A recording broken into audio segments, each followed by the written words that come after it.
حضور دعا کے آخر میں ہم آمین کہتے ہیں. ٹھیک ہے، یہ کہنا چاہیے. کہنا چاہیے ضرور ہیں کہنا چاہیے. کیا اعتراض ہے سر آپ کو؟ یہود اور عیسائی اور مسلمان تینوں مختلف شکلوں میں آمین یا ایمن کہتے ہیں. یہ لفظ دراصل کس زبان سے آیا اور اسلام میں کیسے شامل ہوا ہے؟ یہ تو قرآن کریم نے آمین تو نہیں فرمایا، لیکن رسول اللہ صلی اللہ علیہ وسلم نے جی دعاؤں میں آمین کہا ہے، اور بڑے واضح طور پر. اور اتنی کثرت سے اس کی تائید میں احادیث ہیں کہ کوئی ایک بھی فرقہ ایسا نہیں جو آمین کے اسلامی ہونے کا انکار کر سکے. لیکن صرف جہر اور خاموش پڑھنے کا فرق ہے. بعض لوگ کہتے ہیں اونچا پڑھنا چاہیے، بعض کہتے ہیں نیچے پڑھنی چاہیے.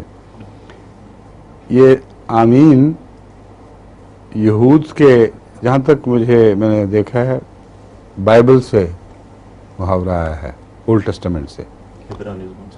ہاں، اور اولڈ ٹیسٹمنٹ چونکہ عبرانی میں تھی، اس لیے ایمن لفظ وہ آمین کی وجہ ایمن کہتے ہیں.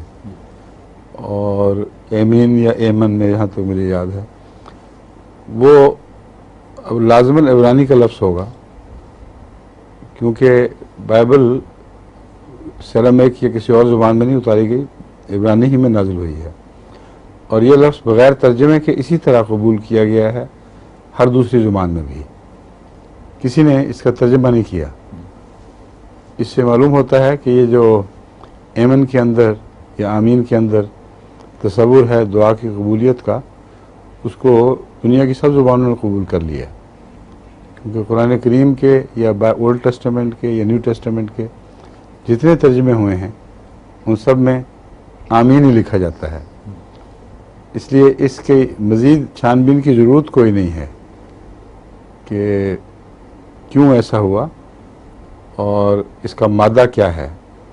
مادہ ہو سکتا ہے الف میم نون میں ہو، یعنی امن کے معنی میں ہے.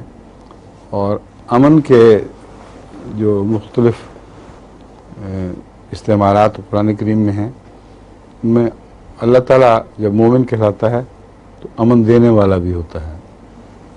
تو ہر بے چینی، ہر بلا کے لیے انسان اگر امن مانگے تو ہو سکتا ہے یہی اس کا آغاز ہو، اس کے اندر یہی حکمت ہو کہ لفظ آمن کیوں استعمال کیا گیا. مزید اگر عبرانی میں اس کے کوئی اور معنی ہیں جو قبول کر کے معنی رکھتے ہوں تو میرے علم میں نہیں ہیں.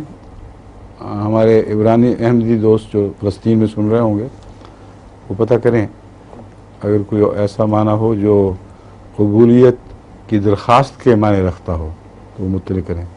میرے علم میں نہیں ہے.